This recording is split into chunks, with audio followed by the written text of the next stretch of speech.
Banyak orang bilang ingin sukses atau ingin kaya. Tapi ketika ditanya lebih dalam, mereka tidak tahu seperti apa bentuk sukses yang mereka maksud. Ini seperti ingin pergi ke suatu tempat, tapi tidak tahu alamat tujuannya. Ujung-ujungnya hanya jalan di tempat.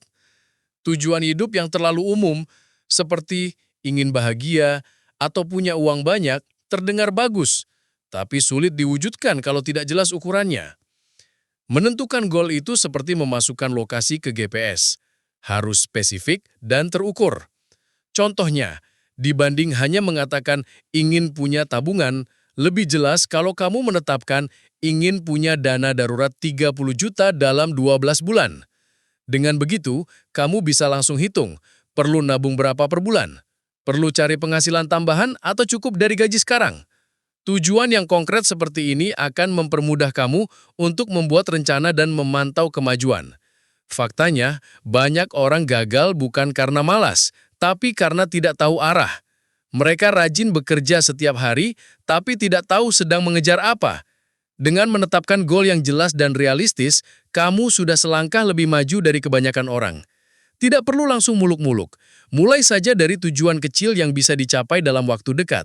Setelah itu, barulah naikkan target secara bertahap. Yang penting, kamu tahu apa yang sedang kamu kejar dan kenapa kamu ingin mencapainya. Setelah kamu tahu apa yang ingin kamu capai, langkah berikutnya adalah mengalokasikan sumber daya untuk mengejarnya.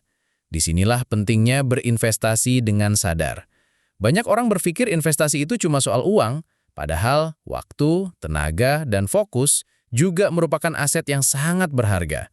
Kalau kamu sudah tahu ingin punya dana darurat 30 juta dalam 12 bulan, pertanyaannya bukan cuma berapa yang bisa ditabung, tapi juga apa yang bisa aku lakukan supaya penghasilanku bertambah. Kalau penghasilan kamu saat ini terbatas, bukan berarti tujuanmu mustahil dicapai. Artinya, kamu perlu mulai mengelola ulang waktumu. Apakah masih banyak waktu yang terbuang untuk scrolling medsos? Bisa nggak waktu itu dialihkan untuk kerja sampingan, belajar skill baru, atau bantu bisnis kecil-kecilan? Investasi tenaga juga penting. Kadang kamu harus lelah sekarang supaya nggak menyesal nanti. Contohnya, daripada hanya bergantung pada gaji tetap 2,5 juta per bulan, mungkin kamu bisa mulai cari cara lain untuk tambah penghasilan. Misalnya jadi freelancer, jualan online, atau bantu teman bikin proyek.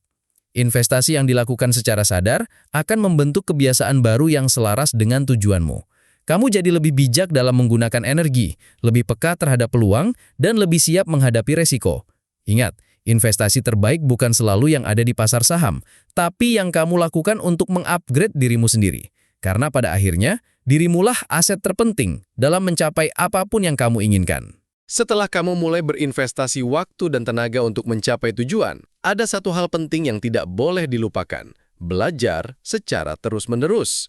Dunia terus berubah, teknologi makin canggih, tren karir bergeser, dan yang dulunya dianggap skill utama bisa jadi sudah tidak relevan lagi hari ini. Maka, investasi waktu dan tenaga harus dibarengi dengan upgrade pengetahuan dan keterampilan. Jangan sampai kamu sudah capek-capek kerja keras, tapi yang kamu kerjakan ternyata sudah ketinggalan zaman. Belajar di sini tidak selalu berarti kuliah atau ikut seminar mahal. Bisa sesederhana nonton video edukatif, ikut kursus online gratis, baca buku, atau tanya langsung ke orang yang lebih berpengalaman. Yang penting adalah, kamu tahu apa yang perlu kamu pelajari dan kenapa itu penting untuk tujuanmu. Misalnya kalau kamu ingin menambah penghasilan, mungkin kamu perlu belajar tentang copywriting, desain, digital marketing, atau bahkan sekadar cara jualan di marketplace. Skill-skill ini bisa langsung dipakai dan berpotensi menghasilkan. Masalahnya, banyak orang berhenti belajar karena merasa sudah sibuk. Padahal, justru karena hidup makin sibuk, kamu harus makin pintar. Informasi yang kamu konsumsi hari ini menentukan keputusanmu besok. Belajar terus-menerus bukan tentang jadi orang paling pintar, tapi tentang tetap relevan. Karena semakin kamu belajar, semakin kamu sadar bahwa ada banyak jalan menuju tujuanmu, dan mungkin ada jalan yang lebih cepat, lebih efisien, dan lebih sesuai untuk kamu ambil. Belajar tanpa bertindak itu seperti punya peta tapi tidak pernah jalan. Kamu sudah punya tujuan yang jelas, sudah mengelola waktu dan tenaga dengan bijak, bahkan sudah belajar banyak hal baru. Tapi kalau tidak ada aksi nyata, semua itu hanya akan berakhir jadi catatan dan wacana. Inilah titik kritis yang membedakan mereka yang maju dan yang terus merasa stuck. Keberanian untuk mulai melangkah meskipun belum merasa sepenuhnya siap. Bertindak berani bukan berarti nekat, tapi sadar bahwa tidak akan ada waktu yang sempurna untuk mulai. Banyak orang menunda karena merasa belum cukup pintar, belum punya modal, atau takut salah langkah. Padahal, justru dari tindakan, kita bisa belajar paling cepat. Misalnya, kalau kamu ingin naik gaji, maka kamu perlu mulai berani bicara dengan atasan, memperlihatkan hasil kerja, atau mulai ambil peran lebih besar di kantor. Kalau kamu ingin pindah industri, ya mulai cari tahu lowongan, daftar kursus singkat, atau bangun portofolio kecil-kecilan dari sekarang. Keberanian untuk bertindak juga mencangkup kemampuan menghadapi kemungkinan gagal. Tapi ingat, gagal karena mencoba lebih baik daripada stagnan karena takut. Dunia tidak memberi tempat pada orang yang pasif. Yang bertahan adalah mereka yang terus bergerak, mencoba, memperbaiki, lalu mencoba lagi. Jadi setelah semua strategi dan persiapan, saatnya kamu melangkah, karena tanpa aksi tidak akan ada perubahan. Setelah kamu punya keberanian untuk bertindak, pertanyaannya adalah, langkah konkret apa yang bisa diambil? Salah satu tujuan paling umum yang banyak dikejar orang adalah naik gaji. Tapi, naik gaji bukan soal menunggu belas kasihan atasan. Ada strategi yang bisa dipelajari dan dilakukan secara aktif. Salah satunya adalah memahami politik kantor. Ini bukan manipulasi tapi seni membangun relasi, menunjukkan kontribusi, dan menjadi sosok yang diperhitungkan di lingkungan kerja. Aksi nyata yang bisa kamu lakukan misalnya, mulai lebih aktif dalam diskusi tim, bantu rekan kerja menyelesaikan masalah, atau bahkan mengajukan ide yang bisa meningkatkan performa perusahaan. Selain itu, jangan takut untuk menunjukkan hasil kerjamu. Jika kamu selalu bekerja diam-diam tanpa pernah terlihat, atasanmu mungkin tidak tahu seberapa besar kontribusimu. Ini bukan soal cari muka, tapi soal menunjukkan nilai dirimu secara profesional. Kalau setelah semua usaha itu kamu merasa perkembangan karirmu tetap stagnan, maka mungkin sudah saatnya mempertimbangkan pilihan lain. Bisa jadi kamu perlu pindah ke perusahaan lain yang lebih menghargai skill kamu, atau bahkan switch ke industri yang sedang naik daun. Kuncinya adalah, kamu tidak diam, kamu bergerak.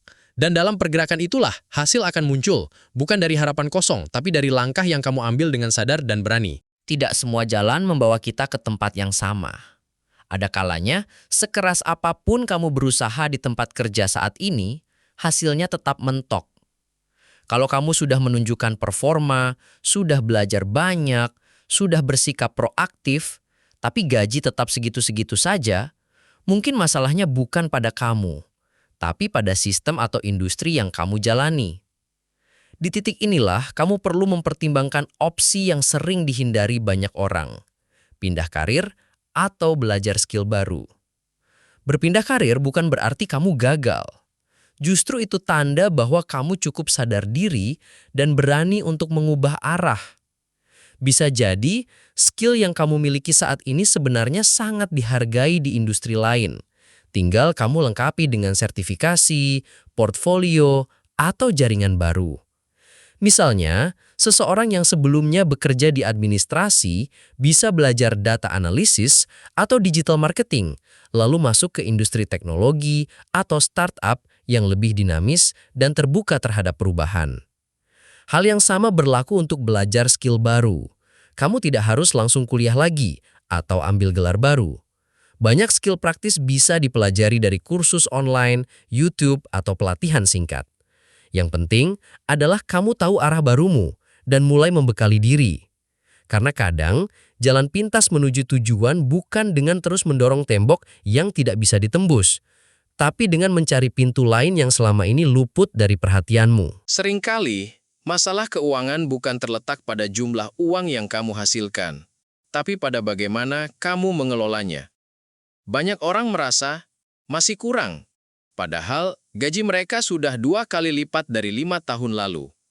Anehnya, tabungan tetap nol, investasi nggak jalan, dan utang malah nambah. Disinilah pentingnya belajar money management, karena tanpa pengelolaan yang bijak, seberapapun besarnya pendapatan, ujung-ujungnya akan habis juga. Pengelolaan keuangan bukan soal jadi pelit atau hidup penuh tekanan. Justru sebaliknya, ini tentang memberi arah yang jelas ke setiap rupiah yang kamu miliki. Salah satu cara paling sederhana adalah dengan langsung memisahkan sebagian gaji begitu kamu menerimanya.